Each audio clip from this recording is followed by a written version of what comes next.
There's a lot you can say about Zack Snyder, both positive and negative, the ratio of which varying from person to person. However, there is one shortcoming of his that even people like me who like his movies have to contend with. That being, the man cannot get a franchise off the ground to save his life. Time after time, Snyder has made a movie with a hint at huge plans for sequels and spin-offs for years to come, with dozens of other artists throwing their hat in the ring, but they've never managed to have the staying power that he's clearly hoped they would. The closest he's had was the DCEU, but that only started to become semi-successful once his overarching story was abandoned. But with that said, a number of these franchises have still managed to limp on for a little while with the intention for dozens of other creators to throw their hats into the ring. That kind of presents an issue, though. I would argue that Zack Snyder is an auteur. Whether or not you consider him a good auteur is another matter, but it does mean that if you get someone else to make his movie for him, chances are things are not going to be quite the same. Sort of like how so many people claim that George Lucas fumbled the Star Wars prequels, but after the sequels were all said and done, it was clear that that specific creative vision wasn't entirely there anymore. Ironic. So, as much as people complain about Snyder, I think it's worth taking a look at these often forgotten follow-ups to see just how they fare without him at the director's seat, starting with the film that arguably put him on the map. This is Sparta! 300, based on the graphic novel by Frank Miller, wasn't the first movie that Snyder directed, but it was where his stylized approach to action, visuals, and directing were first made famous. A fictionalized retelling of the Battle of Thermopylae, the film is pretty good. It has its issues, mainly a fairly generic story that stretches on for 2 hours when, personally, I think that 90 minutes would have been plenty. That, and the fact that if your goal is to have us root for Sparta, and especially its king, this is a weird way to begin your movie. Like old Spartans, he was inspecting. If he'd been small or puny, he would have been discarded. It's not historically accurate, and even if it was, considering just how much of this film is made up, it would be weird for that to be the thing that was kept. Still though, it's an enjoyable movie with great visual storytelling, action scenes, and really distinct and effective cinematography in slow motion. And if nothing else, it's a fantastic showcase for Snyder's strengths as a director. So when they made a sequel 8 years later with Snyder preoccupied with Man of Steel, you can understand the concern that he wasn't coming back to direct. Released in 2014 and based on Miller's, at the time, unpublished follow-up comic Xerxes, 300 Rise of an Empire had some involvement from Snyder as a writer, but when it comes to directing, arguably the element that a 300 movie lives or dies on, that honor goes to Noah Murrow, a filmmaker whose only other credit at the time was an apparently mediocre comedy film called Smart People, which, for comparison... Ready your breakfast and eat hearty. But tonight, we dine in hell! These times are crucial. Young Republicans, Model UN, National Honor Society. The plot of the movie is not exactly a sequel. It's instead mostly set at the same time as the first movie, happening elsewhere. Weird, considering that the original film ended with the battle is only just beginning type of ending, but I guess I'll go with it. The plot focuses on another division of the Greek forces, this time led by Themistocles fighting back against the invading Persian Empire. Except this time, instead of fighting on land like King Leonidas from the first film, the focus is on combating the Persians' naval forces led by Xerxes' naval commander, Artemisia. Her ferocity bested only by her beauty.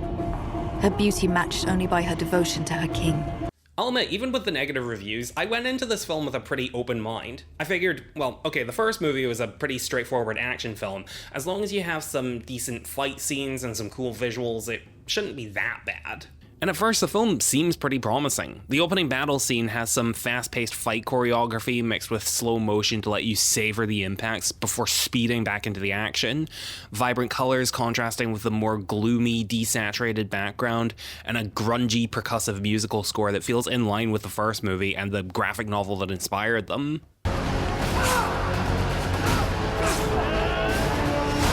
I was also excited to see Ava Green as Artemisia, since I really enjoyed her performance as another Frank Miller villain, Ava Lord, in the honestly underrated Sin City 2. Do me one last favor, lover. Stay still long enough for me to blow your brains out. But even with a good first impression, and my honestly pretty tempered expectations, this movie is pretty bad. Honestly, watching it kind of gave me a newfound appreciation for the first movie, since Yeah, it did have a fairly shallow plot, but there's a lot it does right that you don't really learn to truly admire until you see it done poorly. For starters, the characters in the sequel are incredibly dull and have nothing in the way of likability, sympathetic qualities, or anything that would make me care about their cause. Compare that to Leonidas from the original 300. He was a simple character, but a good protagonist. He was charismatic, he was charming, he was cocky but not overconfident. He was violent and brutal, but dedicated to his kingdom and friendly to those who deserve it. The Spartan's true strength is the warrior next to him. So give respect and honor to him, and it will be returned to you. Not to mention, he had the gravitas that when he spoke, you were instantly engaged, and his troops had bonds and chemistry both with him and with each other. Themistocles doesn't have any of that. He's a stern, emotionless protagonist that rarely shows any meaningful attachment to any of his equally bland friends or allies that would give any of them personal stakes in the story. There's little time to teach these farmhands strategy. Just keep them well fed. It also doesn't help that the story isn't that engaging either. As minimal as the story was in the original film, it at least felt like there was a sense of risk and progression. The film really made Xerxes and his army feel like an insurmountable threat, and throughout the film as the Spartan army pushed back, you can see the Persian forces becoming more and more desperate. And a man who fancies himself a god feels a very human chill crawl up his spine. The sequel, however, kind of just feels like an unimportant side story. In spite of all the battles that take place, it often feels like the plot is just stagnating without much change to characters' attitudes or the tactics they employ, and it makes many of the action scenes just feel like white noise. And while Artemisia has a great design and Ava Green does her best to make the character interesting, she just doesn't have much to work with. The character isn't awful, she's just a little too one-note with nothing to make her intimidating beyond occasional violent outbursts. But all of that I could somewhat overlook if the film at least captured the same style as the original, but without Snyder at the helm, it just kind of feels like a poor imitation. The action scenes occasionally have a cool set piece or dynamic cinematography like the original, but they're mostly just bafflingly slow and dull and are mostly filmed like a fight you'd see in any other movie, which for a 300 sequel just isn't good enough. And the visuals, especially for the environments, range anywhere from fine but drab to outright pathetic. Xerxes has lost the lowered pitch in his voice from the first movie, which gave him this big, booming presence, and it just makes him seem less threatening this time around. There will be no glory in your sacrifice. I will erase even the memory of Sparta from the histories. Perhaps I need to march into Sparta myself and burn it to the ground. I'll give credit that there is an attempt to stylize the gore, arguably one of the most important things to get right in a sequel to 300, as well as a Frank Miller adaptation.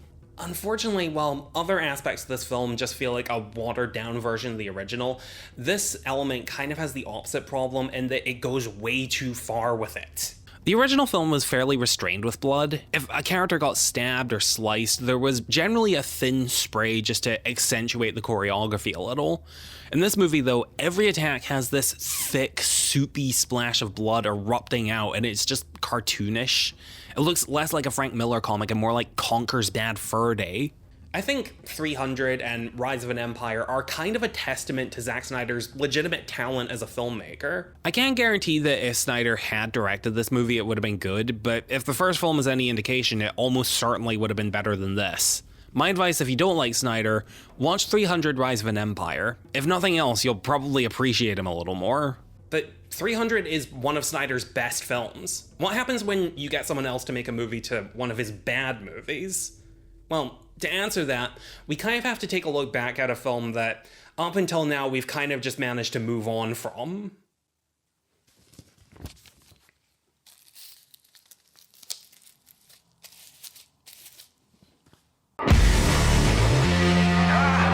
This is why I grew the mustache, by the way. It wasn't a fashion choice. It was just for this bit. God, I hope it was worth it. Okay, so this is kind of a complicated one, since technically Snyder did direct Justice League, but let's be real. This is a Joss Whedon film with a Zack Snyder credit. For those of you who aren't so familiar with the story, Zack Snyder previously directed Man of Steel and Batman v Superman: Dawn of Justice, with Justice League intended as the third in a series of what were intended to be 5 films with multiple spin-offs. This would eventually be scaled back to just the spin-offs, since early reception to this franchise was not terrible, but not far from it. My own personal opinion, I like Man of Steel. I think it has its problems, but I like the grittier and more somber tone since I think it makes the more inspiring moments feel all the more hopeful. Batman v Superman, though, is one of the worst superhero movies ever made. It's a boring slog about two grumpy men who hate each other for hypocritical, barely established reasons, fight each other for barely relevant reasons, and eventually make amends for equally flimsy reasons. Save Martha! That and the darker tone from Man of Steel is amped up to the point where the movie is just miserable to watch or even look at. So when Snyder had to leave post-production on Justice League due to the death of his daughter, Warner Brothers jumped at the chance to replace him with a very different filmmaker, Joss Whedon. And it led to what I'd consider to be the worst film in the DCEU. I'm not gonna compare this movie to the now released Snyder Cut since I think that's been done plenty already, but I think it is worth discussing how even if you don't like Batman v Superman, it was better than this. One of the main complaints people have about this film is an inconsistent tone. The darker tone of what Snyder had already filmed before leaving gets mixed in with new dialogue and new scenes added by Whedon, usually to either simplify the plot or add more comedy. I wouldn't really agree with this, though. I wouldn't really say that the film's tone is inconsistent because, quite frankly, the film just doesn't really have a tone. This movie isn't about anything. There's no personal stakes or character development. Every scene has been sanded down to be as safe and inoffensive as possible, and the closest thing it has to a tone are the quips added by Whedon, who is seemingly just trying to make Avengers again. The thing is, though, in Avengers, the quips actually served a purpose and helped to convey characterization. Where's the Tesseract? I missed you too. Do I look to be in a gaming mood? Here, though, quips are just spouted by any character regardless of whether it fits this incarnation of them, or indeed any incarnation at all. Joss Whedon, shitty person though he may be, is a talented writer, but he cannot write for Batman to save his life. Batman doesn't talk like Batman in this movie. He talks like Tony Stark. You should get out. Can you at least point me to Atlantis? Jesus.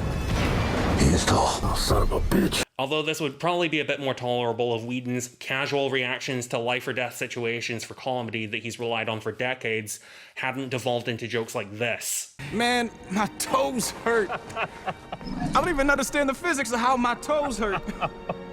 Compare this to Batman v Superman, which admittedly also faced criticism for how Batman was depicted. Unlike other versions of the character that balance the dark and violent side with genuine compassion, hope for a brighter future, and a strict moral code, Snyder's Batman was much more cynical and out for blood. Do you bleed? You will. Many people have argued that Snyder just doesn't get Batman and that he was just trying to turn him into the kind of edgy, violent anti-hero that he usually makes movies about. You can make a case for that, but whether you like that or not, there is context for it within the story. This Batman is much older than the other interpretations, fighting crime for 20 years and suffering through all manner of horrors and losses along the way, fueling his aggression and fear that his efforts are worthless. Criminals are like weeds, Alfred. Pull one up, another grows in its place. Don't get me wrong, the fact that the film barely provides any context for this and basically just relies on the viewer's knowledge of other continuities to fill in the blanks is terrible writing, but there is at least a reason for Batman behaving this way within the story. Not to mention, it gives Batman something that at the very least resembles a character arc as he eventually regains his old perspective. In Justice League, though, Batman and the other characters for that matter don't act in a way that creates thematic conflict or drama or deep characterization. They act in a way that's just designed to seem appealing at a glance as long as you don't think about it too much. And from a filmmaking perspective, Joss Whedon's finishing touches on the film basically just render the whole thing badly directed. I'd hesitate to say that Batman v Superman is well directed because the film just isn't enjoyable to watch. The best I can say is that it has its moments, but I'll give credit that it at least feels like it's going for something. It's trying to be this heavy, brooding, and dramatic epic, and there are times where that really shines through. The color palette is gloomy and desaturated, the soundtrack is a mix of melancholy and intense brass and percussion, and there is an attempt to focus on emotional visual storytelling. Justice League, on the other hand, is essentially just generic superhero schlock that has no personality. I'll admit, there are times where I get the urge to watch Batman v Superman again, and I have to remind myself that I don't like it. I never get that urge with Justice League, and not just because there's a better alternative. The only time the film comes close to matching the feel of the previous films is when it attempts to replicate one of Snyder's most consistently great qualities as a filmmaker, the opening credits, complete with this genuinely really good cover of Leonard Cohen's Everybody Knows by Norwegian singer Sigrid. Everybody knows. I was actually surprised to find out that this was an addition by Joss Whedon, since this totally feels like something Snyder would do. Unfortunately, that's where my praise for the opening scene ends. In terms of the visuals, this just isn't as impactful as I'd expect from a Snyder opening credit scene. The scene is meant to show the world mourning the death of Superman, but there's not much visual indication of how much worse things have gotten beyond some petty vandalism and some memorial posters. Compare that to the intro of Watchmen, for example, which managed to capture the rise and fall of superheroes and the decay of society to the brink of annihilation pretty effectively and hauntingly in just a few minutes.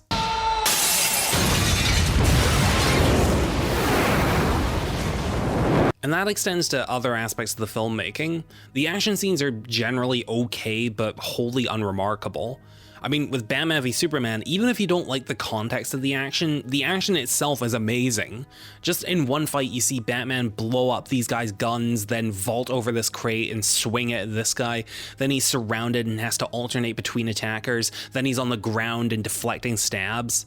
In Justice League, it's just a lot of punching and jumping with no surprises, which is doubly inexplicable when you consider these scenes had so much more that they just didn't use for some reason. That and the color palette, which has gone from overly drab and murky to way too bright and garish and just sickly to look at. So Justice League sucked, but I guess at this point it doesn't really matter, which means I can finally take this thing off. I grew this ugly thing just for this video, and it was really not worth it. There's very little reason to come back to this movie nowadays, since Snyder got to finish the movie the way only he could, and whether or not you like the Snyder cut, you probably like it more than the Joss Whedon version. Having said that, I won't act like Snyder is entirely blameless in how this movie turned out originally. I mean, the whole reason why so much was changed from the previous movies was because Snyder had already fumbled things once before, twice depending on who you ask. And while Warner and Whedon went about it in the worst possible way, I can't exactly blame them for wanting to try to course correct from the situation that Snyder helped to put them in. People have debated about whether the Snyderverse, as they call it, should be #restored, with some people arguing it shouldn't because there is a reasonable chance Snyder's Justice League sequels could be terrible. But here's my counter-argument. So? I mean, if they're bad, big whoop. We've survived bad DC movies before and will undoubtedly survive more in the future. If they're bad, it's not the end of the world, and if they're good, I don't think I need to finish that argument. That said, and I admit I could be wrong, I don't think it's gonna happen. It's one thing to give a director a relatively small budget to finish a mostly completed movie. It's quite another to give them a much larger budget for 2 sequels when your brand is already trying to move on. Not to mention the controversy surrounding half the cast members at this point. Still, I see no reason why maybe in like 10 years they couldn't release Snyder sequels as graphic novels or something. I mean, that's what happened after Tim Burton didn't get to make his 3rd Batman film, and people liked that. It had Billy D. Williams as Two-Face and everything. Still, the Snyder Cut came out, critics and audiences seemed to like it, and Snyder's reputation was now in a better place than it had arguably ever been before. That lasted 2 months. Viva Las Vegas! Army of the Dead was Snyder's next original movie and came out very soon after the Snyder Cut. Even before this movie came out, Zack Snyder was announcing plans for a big franchise. There's been talk of a sequel, an animated series, a crossover with a certain other sci-fi franchise of his that I may or may not get into later in this video, but in my opinion has no business crossing over with this movie. But while a sequel is apparently in development, a lot of that has been put into question, however, since reception to Army of the Dead was mediocre at best. Personally, I think the movie's okay. I liked it, but coming out so soon after one of the best films of Snyder's career just felt like a drastic step back because it's a fairly generic zombie movie that thinks it's more innovative than it actually is. It has some theoretically interesting world building set in a post-apocalyptic Las Vegas that has become this kingdom of sorts ruled over by these semi-intelligent zombies, but not a lot is really done with it. Most of the zombies in the film behave pretty much the same way as any others would, and the few smarter ones we see pose the same threat as any others would. They still bite, infect, and eat people. They just dawdle about for a while before actually doing it, seemingly without any larger goals or reasons for keeping people alive. It's less a reinvention of conventional zombies and more just the same conventions just with extra steps. And the rest of the movie is just a basic heist story without any clearly defined stakes and underdeveloped characters. The main character, Scott Ward, has an arc of reconnecting with his daughter, who he has a strained relationship with. The entirety of the conflict happens off-screen and is so inconsequential that it only gets discussed and resolved in the exact same scene. And Scott Ward himself is just a dime a dozen tough guy with a heart of gold with nothing distinct or unique about him, which sucks because he's played by Dave Bautista, The Rock if he had range. Or rather, The Rock if he had range and actually used it. And the rest of the characters range anywhere from okay to completely forgettable. Overall, it's a fine enough movie, but I kind of struggle to see the franchise potential it's supposed to have. But evidently I must have been missing something, since less than a year later we were given a spin-off film titled Army of Thieves. This was a prequel focusing on the character Ludwig Dieter, played by Matthias Schweighöfer, who also serves as the director this time around. Dieter was basically the comic relief side character, which is usually a cause for concern when they become the main character of a spin-off, but to be fair, I'm just glad they went with one of the few characters with a personality. The film delves into Dieter's backstory as a bank teller living a boring domestic life before being swept into a massive heist across Europe. I'll be honest, while watching this movie for the first time, I was actually kind of into it at first, and for a good chunk of the runtime, I was actually ready to say it was better than Army of the Dead. I'm not familiar with Schweighöfer's body of work, but he gives this film a kind of quirky, idiosyncratic directing style. It feels totally different from the more moody, bombastic style of Snyder, but it still fits this character and the franchise. Dieter in both movies is an eccentric, socially awkward character, and Army of the Dead had a bit of a comedic streak, but didn't really go all the way with it. So honestly, I was just happy to see a spin-off film that fully commits to it. Plus, I'll give credit that a lot of the humor in Army of Thieves does get a chuckle out of me, including one or two gags that made me burst out laughing. This guy? Unfortunately, the further along you get in this movie, the more you start to realize that it doesn't have a lot going for it to hold your interest for very long. I'm kind of in two minds about how well this movie works as a spin-off to Army of the Dead. The movie is set during a point where the zombie outbreak in Nevada is just starting to erupt, and we're far away in Europe, so it basically just amounts to a couple of references and is basically irrelevant to the plot. I can respect the idea to maintain the connection of both films being heist stories, but otherwise radically different. But on the other hand, it does feel like a large part of the film's identity is being ignored. I remember explaining this to a buddy of mine who said that it would be like making a spin-off of Jurassic Park, where they mentioned living dinosaurs on the news a couple of times, but the actual movie is about a park full of pandas or something. But this is something that I could overlook if the film had an interesting concept of its own to play around with, and to be fair, there is an idea there. Both of these movies establish Dieter as this master safecracker who gets recruited for this heist because they're breaking into these intricate, nearly impossible to crack safes designed by this legendary locksmith that Dieter spent years researching. This focus on safecracking could be really fun if some imagination were put into it. Off the top of my head, I think of the locked boxes from Glass Onion, where the characters have to solve a series of puzzles to unlock it. Add in a ticking clock element with bank security and law enforcement on the main characters' tails, and it could make for a tense caper seeing this genius safecracker finding a genuine challenge. The problem is that there's nothing really all that special or interesting about how the safecracking is depicted here. It's all just simple putting your ear against the safe and listening for clicks. They try to make it interesting by adding some pretentious metaphors about the locks tying back into ancient myths, and some fancy CGI gears twisting and turning inside the locks. But none of this changes the fact that all he's doing is just turning dials without much in the way of challenge or intrigue. Safecracking is the main gimmick this movie has, and the best insight it can give the audience is essentially just go with it. Like I said, Army of the Dead didn't have much innovation, but there were, at the very least, ideas there. A heist story set in a zombie apocalypse, a kingdom of zombies. These elements weren't done particularly well, but there was at least an attempt. It also doesn't help that Dieter doesn't really have much of a character arc in this. The main difference I noticed between him here and him later on in Army of the Dead is that there he was a lot more confident and assertive, whereas here he's a lot more timid and unsure of himself. But it never feels like there's much of a transition in this movie to him becoming the character we see him as in Snyder's film. There's one very, very brief moment where he almost gives up and needs to be encouraged, but it does not take much to change his mind or feel like there's a huge transformation by the end. And his connection with the team isn't anything all that special either. He has this romantic connection with the team leader and they have okay chemistry, but their relationship doesn't exactly end on a satisfying note. They try to go for a bittersweet ending with the two of them getting separated but promising to find each other again. When I get out, I'll find you. But then you think back to his role in Army of the Dead. In that movie, he goes on the mission to open the final safe that he originally had planned for this movie. Do I represent your greatest chance of opening it?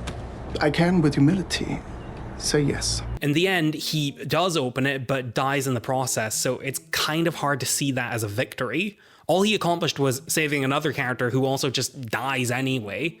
Dieter never sees his love interest again, and his turn to a life of crime ultimately killed him for nothing. How is this a bittersweet ending? I don't know. I honestly don't. Overall, Army of Thieves is the best Zack Snyderless Zack Snyder sequel of the bunch, but it's still not good or something that measures up to what came before. All in all, despite how much I can complain about Zack Snyder, this whole video has kind of helped to remind me why I'm a fan of his. I can sympathize with and arguably agree with some of the reasons why people don't like him, but the thing is, his movies are usually worse off without him. There's a distinct artistic flair with Snyder, which is inconsistent in terms of quality, but has a genuine spark of inspiration to it. His approach to visuals, cinematography, music, atmosphere, action, character drama, tone, and in those moments where it all comes together, it's some of the most iconic stuff ever put to film and something that very few people are able to replicate. With that said, there's one more Snyder spinoff that I'd like to briefly discuss. It's an audio drama released in 2024, and it's part of a franchise that I, as a Snyder fan in this line of work, keep coming back to, as much as I'd like to stay away. And it's known only as The Seneschal, a Rebel Moon story. I'm not going to spend too much time on this, mainly because audio dramas are not my area of expertise, but if you've seen some of my previous videos, you'll know exactly how I feel about the Rebel Moon duology. Suffice it to say, they're Zack Snyder at his absolute worst. Everything people don't like about Snyder, from his underdeveloped characters to his focus on, at the time, unconfirmed sequels rather than the story he's currently telling, are here in full force with little to no sign of the qualities people actually like about him. I have a whole review, so just go watch that if you want the barren cut of my opinion on them, I guess. So when I found out about this smaller side project that tied into Rebel Moon, I went in expecting the worst. If this franchise couldn't succeed with the main installments that had so much time, money, and attention poured in, what chance did this have? It's actually alright. I know, I wasn't expecting that either. The two main leads have decent chemistry and personality, the conflict between them is engaging, the villain is honestly pretty good, although, to be fair, that was also one of the main redeeming elements of the movies. And while the story does kind of meander a bit, it still keeps focus on these elements and doesn't get diluted with irrelevant shit you don't have the context to care about like the movies often did. It even explores this medieval sci-fi world in a way that feels like a natural extension to the plot and genuinely makes me want to see more of it in ways that the movies never did. I'm not saying it was great. Like I said, I admit I'm not the best person to judge something like this, but I'm surprised to say that I recommend The Seneschal, a Rebel Moon story. So I guess the moral of the story is, like or dislike Zack Snyder, but he has a valuable role in the entertainment industry, but give Rebel Moon to literally anyone else. Special thanks to my Patreon supporters Heather Reed, Zelda, Moon Goddesses, Blueberry Cello, Seth M, Chris Spicer, and Jacob K. Thank you so much for the support. If you'd like to see your name in the credits, along with early access to scripts and videos, as well as exclusive unused video thumbnails, or if you'd just like to chat with me, consider supporting me on Patreon for just $1.50 a month. The link is in the description.